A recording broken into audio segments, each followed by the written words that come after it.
बेटा क्योंकि ये चैप्टर न्यू है so I will start with the basic and then move to the advance level. तो आपको एकदम स्टार्टिंग से ध्यान से देखना है, आपको पूरा टॉपिक समझ में आ जाएगा। सो आइए स्टार्ट करते हैं with the definition. So trigonometry बेटा derive from this word, derive from try. यहाँ आप देख रहे हैं ट्राई, ये डिराइव है एक संस्कृत वर्ड से, दैट इज त्रिकोणमेट्री। त्रिकोण मीन्स थ्री कॉर्नर्स, क्या थ्री कॉर्नर्स, और ये थ्री कॉर्नर्स कहाँ होता है, एक ट्रायंगल में होता है। अब बात यहाँ पर है कि स्टार्टिंग के लिए आपको ट्रायंगल जो है दैट, ये जो ट्रिग्नोमेट्रिकल रेशियो पढ़ेंगे उसके लिए जो ट्रायंगल का कंडीशन है वो that triangle should be 90 degree, यानी राइट एंगल ट्रायंगल, है ना। सो आप देख सकते हैं this is triangle ABC is a right angle triangle, ये कंडीशन है, अदरवाइज ये अप्लाई नहीं होगा। So triangle ABC is a right angle triangle, ये कंडीशन है, राइट एंगल ट्रायंगल। अब ध्यान से सुनते चलो, सुनते चलो बेटा पहले, है ना।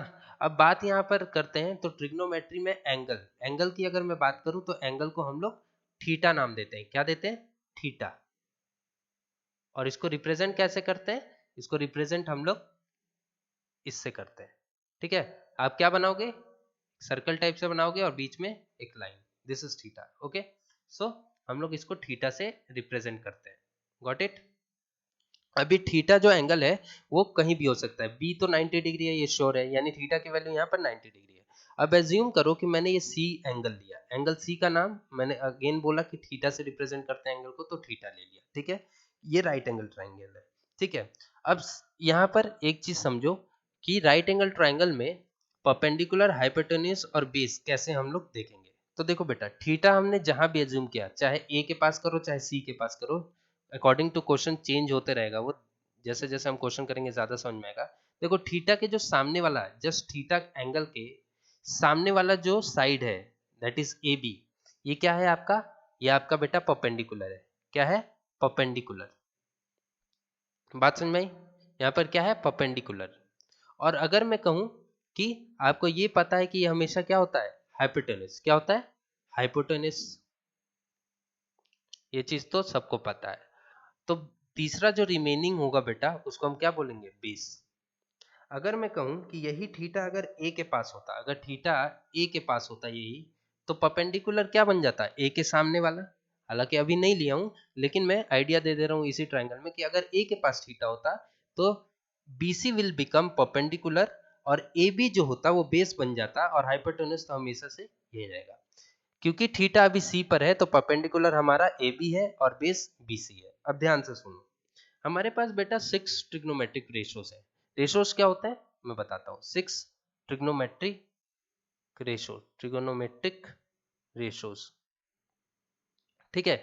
ट्रिग्नोमेट्रिक रेशियोज, रेशियोज क्या होते हैं, किसी भी दो क्वांटिटी का कंपैरिजन, ठीक है। सो दो क्वांटिटी कुछ भी हो सकते हैं, चाहे वो लेंथ हो, चाहे वो ब्रेथ हो, चाहे हाइट हो, चाहे कोई भी चीज हो, रेशियो का कोई यूनिट नहीं होगा, है ना। तो यहाँ पर जो ट्रिग्नोमेट्रिक रेशियो है बेटा, इन्हीं इसी ट्रायंगल के किसी भी दो साइड के, दो साइड का कंपैरिजन, दो साइड का रेशियो ही ट्रिग्नोमेट्रिक रेशियोज कहते हैं। कितने होते हैं, 6 होते हैं। आइए कौन कौन से होते हैं, इसी क्रम में याद रखना, इसी ऑर्डर में याद रखना बेटा। पहला साइन थीटा, दूसरा इसी ऑर्डर में याद रखना, इजी रहेगा, आपको बाद में पता चलेगा क्यों इजी रहेगा। और तीसरा, पहला साइन थीटा, दूसरा कॉस थीटा, तीसरा टेन थीटा, फिर fourth cosec theta, fifth is sec theta, and sixth is cot theta. क्या बेटा, ये कॉट थीटा। अब देखो यहाँ पर ध्यान से देखो, इन ट्रिग्नोमेट्रिक रेशियोज के साइड्स को हम कैसे लिखेंगे, इनके नाम ऐसे ऐसे हैं, तो डिफरेंट, डेफिनेटली ये बात तो श्योर है कि डिफरेंट साइड्स होंगे, डिफरेंट साइड्स के रेशियोज होंगे यहाँ पर, है ना। ट्रिग्नोमेट्रिक रेशियोज क्या होते हैं बेटा, इस ट्राइंगल के साइड्स के रेशियो होते हैं, ठीक है। अभी हम देखेंगे, इनके नाम कितने हैं, 6 हैं, ठीक है। और देखते हैं कैसे हम लोग इनके साइड्स के रेशियोज लिखते हैं। देखो सबसे पहले यहां पर याद रखो P B P upon H H B, इतना चीज आपको याद रखना। पहला क्या, थीटा के सामने वाला परपेंडिकुलर, हाइपोटेन्यूज आपको पता है, बेस आपको जस्ट बचा हुआ थर्ड साइड होगा हमेशा। सेकेंड कंडीशन ये है कि triangle should be right angle triangle. Third condition ये है कि PBP upon H H B आपको याद रखना है ताकि आप इजिली लिख पाओ। इसको याद कैसे रख सकते हो? पाकिस्तान भूखा प्यासा, हिंदुस्तान हरा भरा। अब देखो बेटा, साइन थीटा को लिखने का तरीका, साइन थीटा को लिखने का तरीका, आप किसको चुन लो? पहले वाले को चुन लो। किसको चुन लो? पहले वाले को, P अपॉन एच। अब बताओ ये थीटा के लिए P क्या है? इस थीटा के लिए P क्या है बेटा? परपेंडिकुलर। P मतलब परपेंडिकुलर है ना, तो P क्या है? P upon H. Sine theta की वैल्यू क्या होगी? P upon H. और P क्या है बेटा? P जो है आपका AB है कि नहीं? AB is P and hypotenuse कितना है? AC। क्लियर है पॉइंट? क्लियर है पॉइंट? देखो, साइन थीटा जो है वो P अपॉन एच होता है, यानी किसी भी राइट एंगल ट्रायंगल में परपेंडिकुलर अपॉन हाइपोटेनस। इस वाले केस में थीटा C पर है, यानी थीटा के सामने वाला P होगा परपेंडिकुलर, यानी AB, तो परपेंडिकुलर की जगह AB लिखा गया है, और हाइपोटेनस AC। नेमिंग तो आपको आती है, ठीक है। कॉस थीटा कैसे लिखेंगे? दूसरा वाला देखो, B upon H. Cos theta के लिए दूसरा वाला देखो, B अपॉन एच। तो B अपॉन एच में यहां पर लिख देता हूं। अब बताओ मुझे, B फॉर बेस, बेस क्या है? BC। और H क्या है? H क्या है बेटा? AC। H मतलब हाइपोटेनस। एंड टेन थीटा के लिए बेटा तीसरा लिखो, P अपॉन बी। तीसरा क्या है? P upon B. P upon B, इसको हम कैसे लिखेंगे? P क्या है? Perpendicular, that is AB upon BC। Clear है? Sine theta, cos theta, tan theta clear है? अब देखो, कॉसेक थीटा जो होगा वो जस्ट उल्टा होगा साइन थीटा के, यानी H अपॉन P, जस्ट उल्टा। इसका मतलब AC upon AB। Sec theta जो होगा वो कॉस थीटा के उल्टा होगा। अब समझ में आया कि इसी ऑर्डर में मैंने क्यों बोला था याद करने के लिए? H upon B, that is AC upon BC। And cot जो होगा वो टेन थीटा के ऑपोजिट होगा, that is B upon P, that is BC upon AB। Point clear है? तो आपको ये चीजें याद रखनी है। इसको हम ट्रिग्नोमेट्रिक रेशियोज बोलते हैं, इस तरीके से हम लोग लिखते हैं। अब इसका एप्लीकेशन क्या है, ध्यान से देखो बेटा। अब इसका एप्लीकेशन क्या है, यहाँ पर ध्यान से देखिए। मैंने कहा हमारे पास ट्राइंगल है, सपोज करो एक एग्जांपल के तौर पे हमारे पास एक ट्राइंगल है बेटा, है ना। और इस ट्राइंगल में हमेशा जब भी ट्रिग्नोमेट्रिक रेशियोज की बात होगी तो आप सबसे पहले डायग्राम बना लो ट्राइंगल का, ABC। ठीक है, नाम कुछ भी हो सकता है, उससे मतलब नहीं, कॉन्सेप्ट से हमें मतलब होना चाहिए। और हमें बोल दिया गया बेटा कि if sine theta equals to 5/13, क्या बोल दिया गया? If sine theta equals to 5/13, बोला गया find the remaining trigonometric ratios. क्या बोला गया? ट्रिगोनोमेट्रिक रेशियोज, यानी साइन थीटा हमें दे दिया गया है, बाकी जो रेशियोज हैं वो निकालना है। अब ध्यान से देखो, साइन थीटा अभी हमें पढ़ा था एक फॉर्मूला, दैट इज पाकिस्तान भूखा प्यासा, हिंदुस्तान हरा भरा, और पहला ही वाला साइन थीटा है, यानी P अपॉन एच। तो यानी साइन थीटा हमें दे दिया है, that is P upon H हमें दे दिया है, दैट इज 5/13 दे दिया है, ये दे दिया है। अब मुझे बताओ थीटा कहाँ एज्यूम करूं? यहीं पर थीटा अगर ले तो मुझे बताओ यहाँ पर P क्या होगा थीटा के लिए? ये है P, और H क्या है? हाइपोटेनस, जो कि हमेशा ये होता है। तो क्या मैं राइट एंगल ट्रायंगल में पाइथागोरस लगा सकता हूँ? डेफिनेटली, ताकि मुझे ये साइड भी आ जाए। तो using Pythagoras theorem, Pythagoras theorem. अब देखो ध्यान से, पाइथागोरस थ्योरम क्या होता है? हाइपोटेनस का square equals to perpendicular square और बेस का स्क्वायर, यानी बाकी साइड के स्क्वायर का सम। हाइपोटेनस कितना दिया है? 13 का स्क्वायर, परपेंडिकुलर 5 है, उसका स्क्वायर, बेस हमें निकालना है। दिस विल बी 169, और ये 5 का स्क्वायर 25, जो कि इधर जाके इधर ये ऐसे बन जाएगा माइनस में, और ये बी स्क्वायर। यहां से आप देखोगे बेटा तो बी स्क्वायर की वैल्यू जो आएगी वो कितनी आएगी? 144, और यहां से b की value under root 144, that is 12, यानी बेस आपका कितना आ गया? 12। अब तीनों साइड मिल गया, तो क्या आपको तीनों ट्रिग्नोमेट्रिक रेशियोज निकाल नहीं पाओगे? चलिए देखते हैं। साइन थीटा आपको आप देखेंगे तो क्या आएगा? P अपॉन एच, तो साइन तो थीटा तो हमें पहले ही मिल चुका है 5/13। ये हमारा परपेंडिकुलर है, ये हमारा हाइपोटेन्यूज है, ये हमारा बेस है और 12 मिल चुका है हमें। अब देखो cos थीटा, बाकी जो निकालना है cos थीटा क्या होता है, b upon H. b upon H क्या होता है, b कितना है, बेस क्या है 12, h क्या है 13, h क्या है 13। सिमिलरली tan थीटा क्या होगा, tan थीटा क्या होगा बेटा, p अपॉन b, तो p क्या है 5, b क्या है 12, खत्म। अब sin थीटा यानी cosec थीटा निकालना है तो उसका उल्टा कर दो, दैट इज 13/5। sec थीटा निकालना है तो जस्ट cos थीटा का उल्टा कर दो, दैट इज 13/12। tan थीटा है तो जस्ट cot थीटा निकालने के लिए tan थीटा को उल्टा कर दो, दैट इज 12/5। ये आपका 6 ट्रिग्नोमेट्रिक रेशियोज आ चुके हैं। ठीक है, इस तरीके से ये इसका यूज है। तो आपके बुक में जितने भी ऐसे क्वेश्चन दिए हुए हैं, आई होप आप अब उसको कर सकते हैं।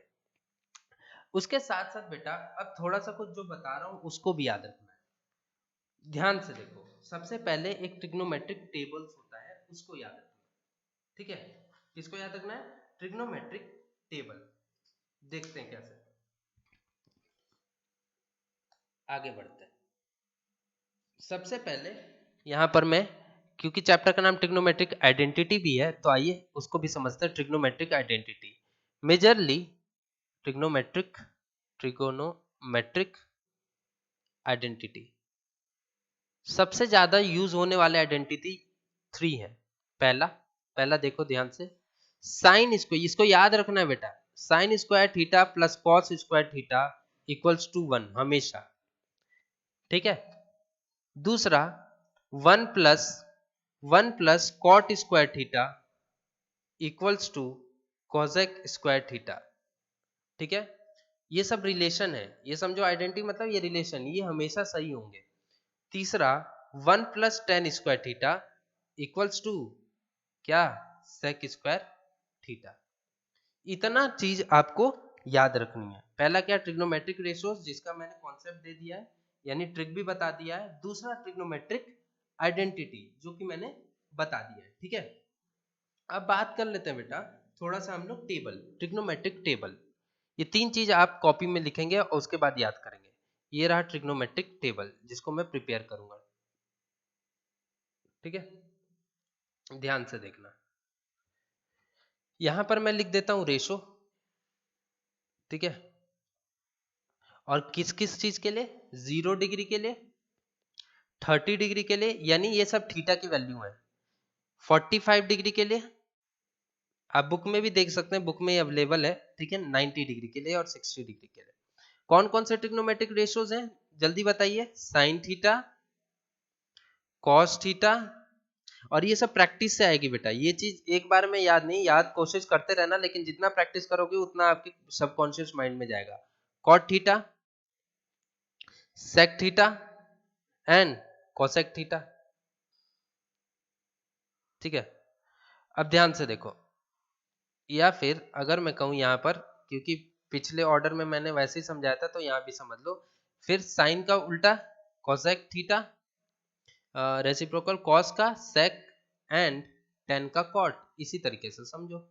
ठीक है, अब देखो ध्यान से, एक चीज याद रखो, साइन साइन 0 की वैल्यू, साइन 0 डिग्री, यानी साइन थीटा को मैं क्या लिख सकता हूं, ये थीटा एंगल है, ये चेंज होते रहेगा, कभी 0 होगा, कभी 30 होगा, कभी 40 होगा, तो 45 होगा, तो क्या उसकी वैल्यू क्या होगी। अगर मैं पूछूं आपसे साइन 45 डिग्री की वैल्यू क्या होगी, तो कुछ ना कुछ वैल्यू होगी जो कि इस टेबल से याद रखना है आपको। तो साइन 0 की वैल्यू जो होती है बेटा वो 0 होती है। साइन 30 की वैल्यू 1/2, ध्यान से रहे। साइन 45 हमेशा 1/√2, एंड साइन 60 जो होता है दैट इज √3/2।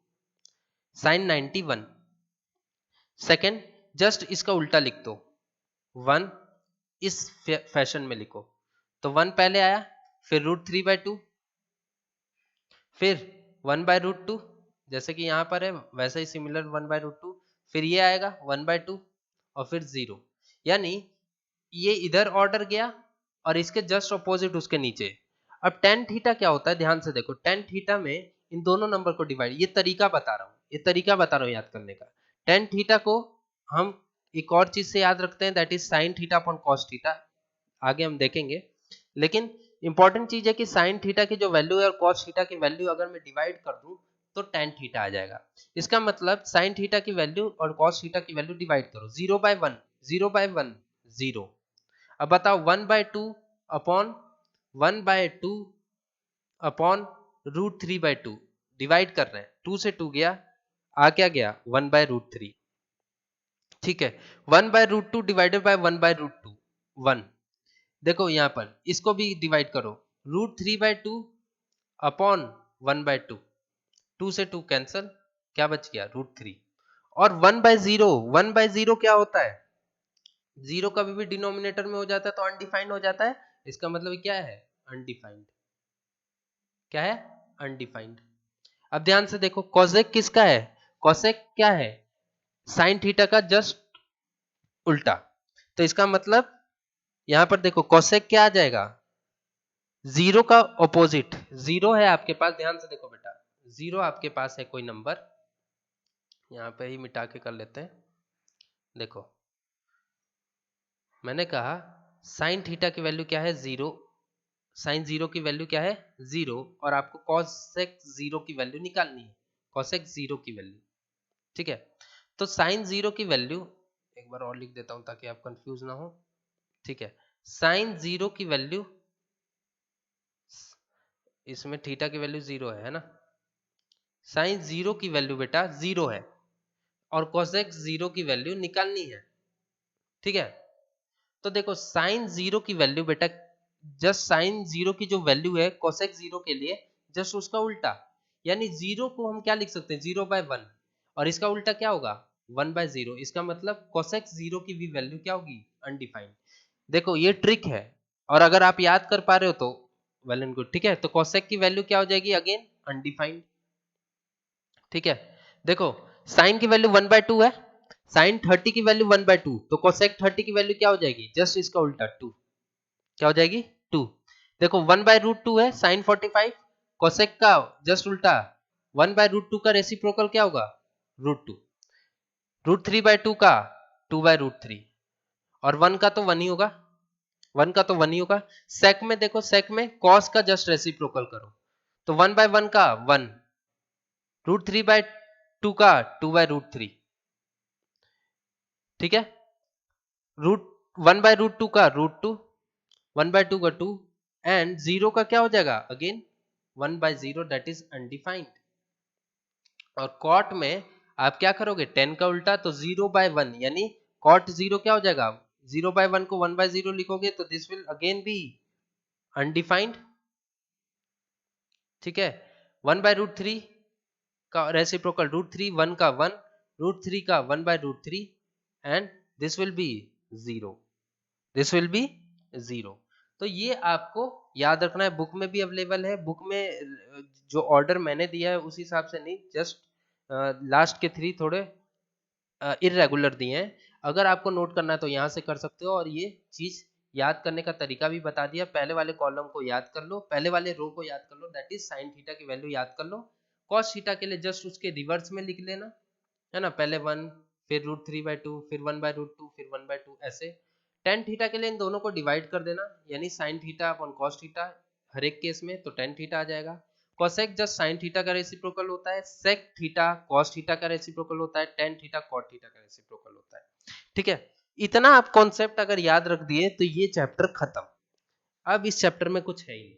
ठीक है, तो आपको क्या करना है, आपको बेटा कुछ क्वेश्चंस में जो है कराऊंगा, ठीक है, जिससे कि आपको और आइडिया हो जाएगा। तो इतना आपकी कॉपी में होना चाहिए। नेक्स्ट लेक्चर में हम लोग कुछ क्वेश्चंस देखेंगे। Okay, thank you.